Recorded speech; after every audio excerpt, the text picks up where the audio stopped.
Whether we are there or not, ITSP Magazine still gets the best stories. Plenty of conferences and events spark our curiosity and allow us to start conversations with some of the world's brightest minds. In person or virtually, Sean Martin and Marco Ciappelli go on location and sit down with them at the intersection of technology, cybersecurity, and society. Together, we discover what the synergy of these three elements means for the future of humanity.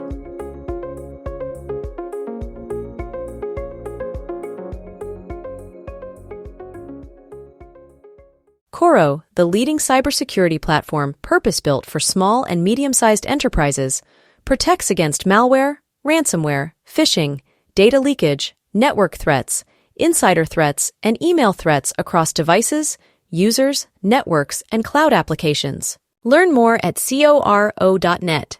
At Level Blue, we simplify securing your most valuable business assets by providing broad cybersecurity experience and award-winning services. Level Blue manages the risk. You reap the reward. Learn more at levelblue.com. Marco. Sean. Is that better than the vroom vroom? Better than vroom vroom? Yeah, it's more realistic as we're not driving to Las Vegas. I think it's clear by now with all the pre-event chats on the road that we've been doing, but we're not changing the name. It's still named Chats on the Road because that's how it started and that's how it's going to be. So it's not going to be Chats on the Clouds, although it could work. That's right. Well, I'm excited for this conversation. Hopefully Sean. not. I know. What are we talking about today? This is a cool topic, and it's one where it pretty much describes why we started ITSP Magazine, where we're bringing the human element, the social element, the technology stack. You like the word stack, Marco, so I'll bring that in there. But we bring it all together, and of course, some of the other conversations we had with some folks from that are speaking at Black Hat, we're looking at economics of things and the national political state of things, both from an adversary perspective and a government's readiness perspective. And this particular talk is about ransomware gangs and the fact that, guess what, they're humans too. And guess what, they're organized just like many other businesses. And our two guests have been doing some research on one gang in particular, and probably broader beyond that, we're going to find out today. And what do they look like as an organization? And what's their structure? How do they function? Are they efficient? Do they care about the same things that the practitioners and people protecting our society care about? And that's what we're going to find out. So anyway, I'm done talking. Dalya and Jean and Dalya, thank you so much for joining us today. Thank you for your interest in our work. We're really excited to have a non-academic audience. The ability to have an impact is exciting. Yeah, Absolutely. Thank you so much for having us. Yeah, it's interesting, especially for someone like me that has been dealing more with the political science and sociology of things for many years, and then Sean dragged me into cybersecurity. So I'm not the technical guy, but more and more, as Sean said at the beginning, we discover that things are real. Just because there is the word cyber attached to it doesn't mean that it's all virtual or non-existent, or in this case, not those old school hackers, cyber criminal working alone in that famous or infamous garage at this point, or in the basement of their parents. So this is interesting to shed a light on how we're really facing criminals and not something out of this world. So I will start with you introducing yourself a little bit, so to prove that you are also real. And we'll start with Jane and then Dalya, and then we can dive into the conversation. Well, I'm Jean Camp. I work mostly in economics of security and privacy. And my interests tend to be where the human meets the keyboard and the keyboard meets the network. Dalya? Nice. I am Dalya Manatova. I am a PhD student. Jean is my advisor. I am studying informatics, security informatics, and I'm interested in organizational social dynamics of e-crime, but also specifically what are the computational methods that we can use to trace those organizational social dynamics. Okay, so let's dive in. What did you find out? Who did you target? So one of the things we hear so often is ransomware as a service, ransomware as a commodity. And what does it mean that these particular attacks become commodities? It's spam is the ultimate commodity, right? It's just spam. And DDoS was this very customized thing. Phishing was customized, and it follows a path and becomes a commodity. And like you said, the hacker, either in the basement or in the secret government facility, it's got a big hoodie, like you can't tell what they're going to do. Be very suspicious. I would say one of the big takeaways is think about this as a business. You are probably not facing an incredibly targeted government operation that's just focused on you. That is very unlikely. You are how do you think about attacks once they become commodities? How can that change your conception? And we want our presentation to be both empowering so that you walk away as a defender, perhaps feeling a little less terrified, because probably, if you're laundering money, the North Koreans are coming after you, but most of you aren't. A way to think about the threats, evaluate the threat monitoring services you're getting. And here are a set of tools and methods that can help you to understand these attackers. Now, Dalya is doing the core of the methodological presentation. So if you could just give a quick presentation of the sets of tools you'll be using and presenting. Yeah. So as Jean mentioned, the e-crime as a commodity becomes a business, right? And we can actually look at those groups as businesses, and we can refer to the science of organizations, how they organized and how they collectively bring those actions together and they build resilience. And we refer to those theories of resilience of organizations and how organizations build relationships between members. And we actually can use methods to sort of extract and map those markers that show that the relationship is building based on those theories. So we actually look at the text. We do this like linguistic and discourse analysis to extract those potential relationships. And there's a way to actually model not just relationships, but in general, the dimensions that make organizations so successful in terms of their resilience.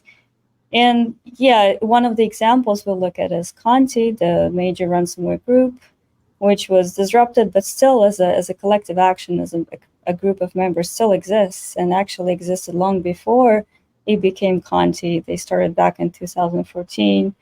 So we just with this internal chat leaks, we can sort of show how it could be done. It's interesting. And are you able to, because Jean, you mentioned ransomware as a service and then that they're also a business. And just like most other businesses, we have our core capabilities that we kind of hold dear, and that's our secret sauce as a business, and we invest heavily in that. And then some of the, I'll say, mundane operational stuff we might outsource either to a service provider or an online cloud-based service. Are you finding that these gangs are doing similar things? I'll let Dalya follow up on this because she has some very interesting results. And I think this aligns with what we've seen, where people get recruited and they literally don't know they're working for an e-crime organization. Of course, the difference here is when they're doing customer identification, also known as victim or target identification, you don't want to become a customer. You don't want to experience their expertise. So we are offering a way of reconceptualizing advanced persistent threats as resilient, mature e-crime organizations. And the people who come to Black Hat, they are going to have, they're in corporations, some of them are entrepreneurs, they're going to have better kind of business intelligence and marketing sense than, that kind of intelligence than we bring to the floor. What we're doing is offering them new ways to use the tools and their understanding of the, I suppose, legitimate or legal business world, and saying you can turn this and use it for threat analysis. But yes, their task list is your attack chain. So do you want to talk about our task breakdown? Yeah, so it's pretty much like a business model, a business processes. There's target identification, where you do all the research. They actually use a lot of OSINT tools. They do research on the profit making of different victims. And there's also like development core, the development actual malware product, where a lot of testers are recruited, and some of the testers don't even know that they've been recruited for a legal group or a legal company. And some of the testers do know, and they actually aspire to become more than just testers.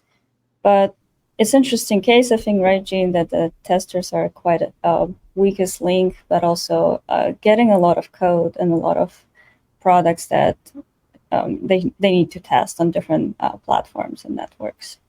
And there's also, and after that, there's a whole preparation for the attack, and then essentially executing the attack itself, and then this negotiation and talking to the victims, and have this like a whole victim support infrastructure, the whole chat, and the whole processes for transferring money back to the group. Whoa. Victim support. I love that. So yeah, let's talk about it. So they actually go into say, okay, we got you, but don't worry, we're here for you. We're going to help you out as long as you pay us. Which brings me also to ask the next and connected question, as we had the conversation before. I've talked about with people on how these companies, because they're real companies, cybercrime companies, are actually marketing themselves. They have a brand to respect in the dark web. So they also need to deliver. If they say they're going to give you your stuff back after you pay, they need to do it. Otherwise, they don't have that respect or that integrity. It's hard to use this word in this conversation, but integrity to keep doing the business the way they are. So this support, I'm intrigued by it. Can you tell me more about it? Yeah, they want to make sure like they have actual professionals in their area to negotiate with the victims. Well, they set up a price that the victim's supposed to pay, but then also they try to ease this pressure and say, you can Google us, we're a pretty famous group. Other victims just paid and it was pretty smooth, so just follow instructions, everything's going to be great, and just don't panic. We'll give you this time. If you need more time, let us know. So it all does seem like a customer support, except this is actual victims. Do they actually give, I don't know, vouchers for the next ransomware? where they get a discount. I don't think it's a card punch situation. I don't think anybody wants Conti points. No, That's right. or a business your 10th card, one's or free. a credit card. No, Sean, you go. Get technical, yeah, because I'm like all over the places here. Well, actually, I'm gonna bring this out a bit because it is interesting, but I don't want to get too deep and give away too much from the talk. So I want to step back a little bit and maybe start with Eugene on kind of your view of how this fits the bigger picture of cybersecurity, and you mentioned the economics there again. So there's the economics of them creating a business that's profitable and having a market that they can target and make some money from. Then there's the defense part of it, where the whole economics of that, how much money do we make, and how much of that should we be spending to protect ourselves so that we don't go out of business. So how does this research kind of help you look at that bigger picture of economics? One of the large questions in both computer security and economics, and you just said it, how much you give away, how much information do you share, who do you share information with, and what information do you need? So even minimal information sharing, I think that it is critically important. So if you have, suppose you have a forum monitor and you're paying for monitoring your own company, is anybody mentioning you? Is anybody mentioning, Sean Martin? No, I'm sure they're not. I'm sure you're fine. But if they do, is it, as Dalya said, a tester who literally doesn't know that they are working for criminals and is just, oh, I want to see this podcast? Or is it someone who's much more deeply embedded in the organization? Who is talking about you matters. The existence of chatter is not as critical as understanding how it is flowing in an organization. And there, sometimes you can do well by being nice. So you may also, because you know your own business landscape, you know who your major competitors are, you know who is similar to you, and you can look for them also. So look at, MGM and Caesars. If MGM had known about Caesars, maybe they could have avoided the situation. Are you a sector that's under attack? So if you think about it as just part of your business landscape. So we have logistics we have to deal with. We have to watch what our customers are doing in the marketplace, their ads, and their pricing. You also have to think about this as part of a marketplace where you're part of an industry sector. You are not just, the person alone in the woods with the bear. So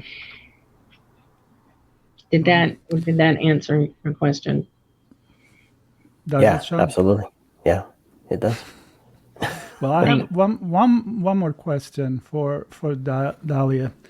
So you study the social dynamics of this complex organization, and there is literally hierarchical level and connection, and then can you tease a little bit about something interesting that people will discover when they come to see your presentation there? Yeah, so there's definitely some sort of hierarchy if we look at just one-on-one patterns of communications. We can see there's definitely some people are super connected, so we can infer, oh, there's some sort of a management for those few people. But that's just a sort of a tip of an iceberg. But if we look at the linguistic markers in those conversations, we can start inferring this affordable relationship between people. Especially if you look at the different types of languages, they have this different types of addressings or different linguistic markers that show that I am talking to someone who I perceive as a boss. Or even in the conversations when you don't see reciprocity, of small talk or there's no reply, it could give us certain level of confidence that this is a person. There's a power dynamic where the person is talking to his subordinate. So all of this sort of adds up to this confidence interval that we calculate for authority or different types of relationships. And it shows us a more nuanced hierarchy than just looking at this like social graph or network statistics. So yeah, does that answer your question? Yeah, and of course you're able to do this because you read in Russian, and you can see all the nuances of the language that Yeah, you're really doing a hopefully psychological analysis there as well. It's more like a linguistic analysis of the language, but hopefully in the future we can develop into more automated methods to do that. Right. So one of the joys of working with Dalya is seeing this nuance and understanding what we've been missing. So our own lab is very pro-cat. We're not anti-dog. We just all have cats. So you look at Conti, they talk a lot about the cat and dealing with the cat. So Dalya came in and explained to us that these were just not actually, kitty lovers. That was fun looking at the NLP failures. So what are they talking about when they talk about the cats, Dalya? Yeah, they use the like a jargon word for a wallet, crypto wallet, and it happens to be that it has a resemblance with the root for the Russian word cat, and by machine translation, NLP sort of catches it as a cat. It's out of context, completely wrong, but also because the conversations are very short and it's part of the routine, they just tell each other, "Oh, what about the cat? Where's my cat?" But it actually means like a crypto wallet. I could see where that would come up quite a bit, actually. Where's my money? Super interesting. I'm sure there's a lot of nuanced findings in there, and I'm sure you're still uncovering stuff as you continue to dig in. And kudos to Eugene and the Indiana University, for putting that together and allowing the team to do this work to find these findings. So the session is Relationships Matter: Reconstructing the Organizational and Social Structure of a Ransomware Gang. That's on Wednesday, August 7th at Black Hat, of course, 2:30 to 3. And I'm excited to see the session. And I'm tired of waiting. I want it now, but we'll wait for that session. Well, we look forward to seeing you there.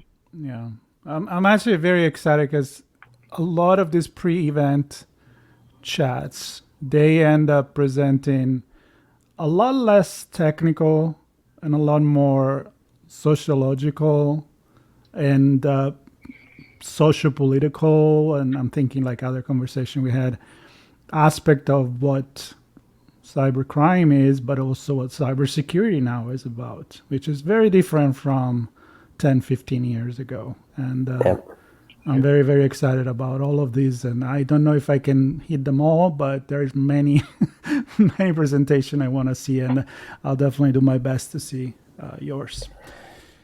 Yeah, and what's cool, Marco, is there are many like this. So, I don't know how many we've recorded, but very few of them are deep technical stuff. Of course, there's plenty of that too. Well, there's the arsenal. But, yeah, exactly. But I'm thrilled to see that Black Hat has these types of conversations, because I think this up-level view can give us some really good insights into how we approach this space moving forward. So, Gene, Dalya, thank you so much. And everybody listening and watching, thank you for joining us. And be sure to catch their session Wednesday the 7th, 2:30 to 3, Black Hat, Las Vegas. We'll see you all there. Thanks everybody for listening. Stay tuned. There's more chats on the road coming to you, and of course all the on-location stuff when we get to Vegas soon. Thanks so much. Thank you. At Level Blue, We simplify securing your most valuable business assets by providing broad cybersecurity experience and award-winning services. Level Blue manages the risk. You reap the reward. Learn more at levelblue.com. Coro, the leading cybersecurity platform purpose-built for small and medium-sized enterprises, protects against malware, ransomware, phishing, data leakage, network threats, insider threats, and email threats across devices, users, networks, and cloud applications. Learn more at coro.net. SquareX helps organizations detect, mitigate, and threat hunt web attacks happening against their users in real time. With its innovative browser-native security product, SquareX safeguards enterprise users from a spectrum of web-based threats, encompassing malicious files, websites, scripts, and compromised networks. Learn more at sqrx.com.